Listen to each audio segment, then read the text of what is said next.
Welcome to Deloitte Tech Talks. I'm your host, Raquel Buscano, and I lead the novel and exponential technologies team at Deloitte Consulting in the US, where we sense and make sense of emerging and advanced tech. This week on Tech Talks, we're going to be mixing it up a bit. In addition to our usual episodes, we have a 3-part AI series lined up with Deloitte's global colleagues as they discuss the trends around GenAI, from identifying signal from the noise, optimizing for organizational value, and navigating the path to opportunity. GenAI has captured the imagination of many businesses, individuals, and society at large, with advancements happening at rapid speed in the market in the last 12 to 18 months. This is one of the fastest tech evolution cycles experienced. It is a topic of discussion in boardrooms, organizations, investment circles, and even at family dinner tables. How do we make sense of what matters to organizations? What could organizations focus on? How do we think about GenAI in the context of business and markets? In this episode, we aim to distill some of the leading market signals that are surfacing and dive into identifying signal from the noise with Nitin Mittal, Deloitte Global GenAI leader and co-author of All In on AI, How Smart Companies Win Big with Artificial Intelligence. He'll be speaking with Heather Stockton, Deloitte Global Consulting Services, technology and transformation leader, chatting about GenAI trends. It's going to be a great podcast, and I'll turn it over to Nitin and Heather from here. Hi, Nitin. It's great to see you today. I'm Heather Stockton, and I lead our technology and transformation business globally. And I'm delighted to talk a little bit today about everything generative AI and what's happening in the market. I think the most exciting thing for Nitin and I has been watching the market shift so quickly. And even in the first couple of years of intense focus at a global level on generative AI, we've seen so much change. And I would say the biggest thing that we're seeing shift now is the move from experimentation, doubt related to generative AI, to scaling. It's become the number one transformation tool for organizations worldwide. It's at the heart of almost every conversation that we have with clients. And it's estimated between 2023 and 2027 that $3 trillion was spent on AI worldwide. Take that in. It's incredible for something that people just didn't even talk about 3-4 years ago as commonplace. It's expected to be by 2030, 100% of IT spending, either directly or indirectly. So it will be embedded in everything that we're doing around enabling business. And while many organizations have dipped their toes in the water to build proofs of concept, to build capability, it is the time now to move from experimentation to scaling it as competitive advantage. And 2/3 of the businesses who started are increasing their investments because they're seeing the benefits of it. A couple of things that I think are really important as an organization thinks about scaling is obviously talent readiness and building the expertise in an organization, to risk and governance. How do you put the right risk parameters around generative AI while also allowing for the degrees of freedom that it provides an organization in doing so? And certainly having a strategy. While you move from experimentation to scaling, you need to really have a robust strategy that anchors your investments on the most important aspects of your business. And certainly last but not least, and I think this might be the most important thing, is data management. Most organizations use 50% or less of their data that they already have available. And now you have the ability to buy data, leverage the data you have. But if you don't have quality data, if you don't know how to leverage your data, data management just becomes integral to what you need to do. So if you think about moving forward, I think the most progressive organizations will look at almost creating generative AI investments as self-funding so that it is geared towards competitive advantage and optimization and using those benefits to invest and pay it forward. Because I think a lot of the feedback that we hear in the market is that the costs continue to rise around technology investment, but some of the productivity and the returns is not being experienced in the business. And I think this is the next big thing for organizations to think about. How do they approach the investments required for generative AI and create a self-funding model? And data needs to be an accelerator. So coming back to my data management point, having data management, having quality controls around your data is just table stakes. It will be critical to businesses in the future. And then obviously trustworthy AI. When you think about an organization and what your business stands for, making sure that you're building the right parameters around how you use generative AI for your business and AI generally is really important. And then measuring the performance. Are you getting the right outcomes? And if not, how do you move to the right outcomes? Those are the big things that I think our clients are thinking about and we're thinking about for ourselves as we think about our business in the future. Any thoughts? First off, Heather, it is great joining you on this podcast. I am Nitin Mittal, the Global AI Leader. One of the factors in terms of moving from experimentation to scaling is what we are seeing as the rise of an agentic workforce. Let's delve slightly into what this rise means.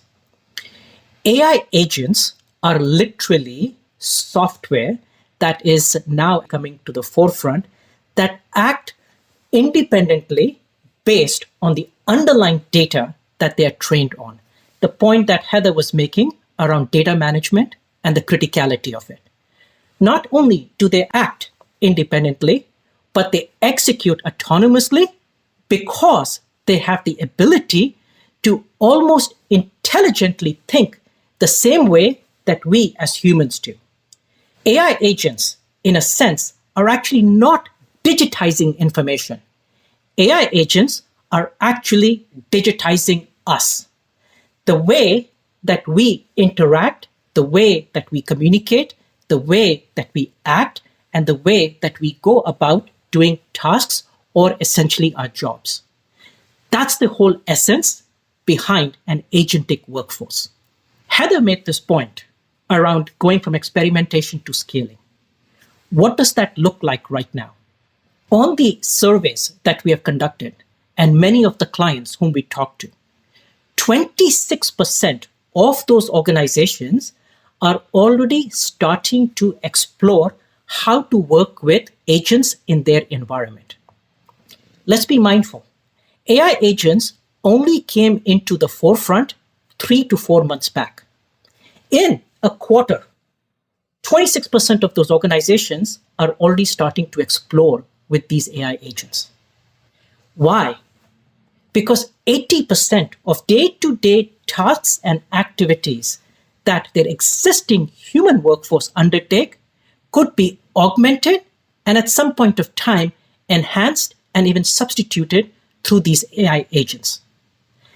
That is transformation in action and playing right in front of our eyes, wherein how things are executed, how activities are undertaken, how interactions are actually progressed between us in a particular workforce or within society, as well as how jobs have typically been thought of are all going to get revolutionized with AI agents as part of that workforce in our midst, augmenting us, enhancing us, and getting to the level of productivity that Heather was talking of. So with that, Heather, I'll turn it over to you because a lot of this, in terms of what you and I are talking of, is happening in the context of enterprise platforms that are at the forefront of the technological engine that fuels and runs organizations. Nitin, as you say, it is so exciting to see what's happening around the agentic workforce. But we're also seeing technology companies build and embed generative AI into their enterprise tech platforms. And they're building those capabilities to create a more intelligent and automated solution for their clients. And where you see it is you see it in everything from data analytics and moving from a reporting capability to a predictive capability that allows AI to help take information about the business and predict the implications of what it's seeing. Chatbots and virtual assistants, which I think many people have seen or have used and interacted with, but this is taking it to a new level of their performing work on behalf of you as a business and your employees. And employees need to work with and they augment what the human workforce will do.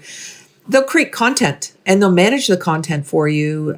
RPA or robotic process automation has been around for a long time, but we're going to see it embedded in the flow of work, and you'll see the capabilities start to perform work that was performed by the human workforce. You'll see security and risk management start to anticipate threat and fraud detection, and you'll see product development and simulation and testing capability in the enterprise platforms. The key, though, is that many of our clients around the world have this technology and use this technology, but they don't take advantage of it. And so I think nirvana in the next number of years will be how quickly a business can leverage this capability in the flow of work, in the flow of serving their customers, and shift what the human workforce does working with the power of AI in this platform technology. And enterprise technology platform vendors are moving from cloud native and on-prem AI native stack, and they're doing it at a speed that we've just not seen before to embed this AI capability. And you're seeing a substitution of human labor models with AI models. And if you think about a business, it is how do they prepare their workforce to work with and leverage this capability? And that is likely one of the biggest challenges, because this capability will be in the platform and is already being released as we speak. But taking advantage of this is going to be so important for a business to take full advantage of what technology can do for them. Nitin, why don't you talk a little bit about what's happening around data centers and AI sovereignty? Absolutely. In fact, the very point that you made in terms of all the progress and taking advantage of the emergence of this technology, the way that you have to take advantage is essentially by standing up the AI infrastructure that is more and more getting manifested through these new GPU-based data centers that are coming up in different countries and different regions around the world. In fact, there's a phrase for it. It's called sovereign AI. Sovereign AI has become one of the biggest areas of CapEx spending in the world of technology today. You've got a multitude of countries that are starting to view AI as a means or an extension of geopolitics itself in their particular regions, and have got into a competitive race to stand up the AI infrastructure and secure the supply of all the hardware and software that is requisite to essentially make the infrastructure available in the first place, which by itself is a prerequisite to everything that you are articulating. None of it comes to fruition if nation states, regions, groups, and other entities, including government and commercial or private entities, have the means to either own the infrastructure or access the infrastructure. And that is why we are starting to see that one of the greatest untapped potential opportunities is the business of AI. We always talk about the application of AI. Heather explained it in the context of predictive analytics, chatbots, virtual assistants, content generation, the next evolution of RPA or intelligent automation, and obviously all the simulation in the context of product development and R&D. All those are great examples of the application of AI. But to apply AI, we also need to be mindful of the business of AI, which is all the infrastructure, GPU-based data centers, hardware, and software engineering that is a prerequisite to make this a reality. I'll perhaps stress on one other aspect of all this infrastructure that is being built up. And that is through the access to this infrastructure or the ownership of the infrastructure, companies as well as government entities are starting to actually customize models as opposed to just taking off-the-shelf software and foundation models that have been available. What customized models essentially means is that companies are not necessarily just relying on the output or the inference of any model that has been trained on plain vanilla internet data.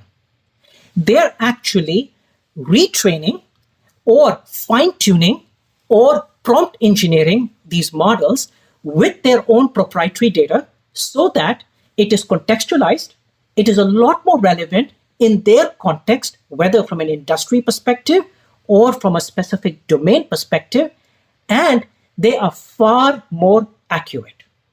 Those three dimensions of context, relevancy, and accuracy is actually fueling this trend, which is private or proprietary or industry or domain-specific models that are fit for purpose and customized on all the infrastructure that is being stood up and more being manifested through the enterprise platforms for the type of applications of AI that Heather explained.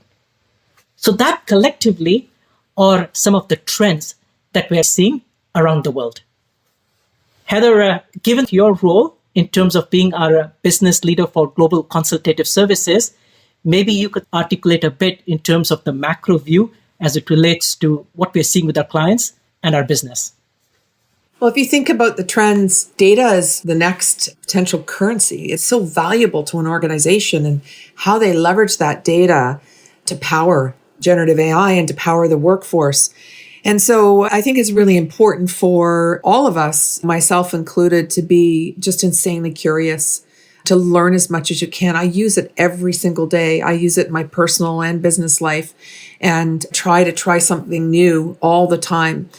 I think the same goes for our clients. I think it's really important for clients to start to think about generative AI in the flow of their business. It creates immense opportunities around competitive advantage, around productivity, which has not improved at the rate that you would expect relative to the investment that clients are making in technology. And this is the way to take advantage of productivity, is using the power of the enterprise technology platforms and leveraging the insights that high quality data can provide you around competitive advantage.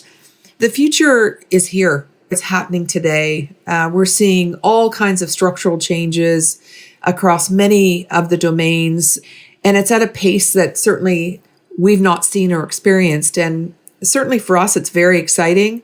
And it's unlike any other emerging technology we've seen before. So organizations need to stay agile. They need to adapt and focus on the innovation that generative AI can bring to their business to drive enduring value, but also so that they're resilient as a business.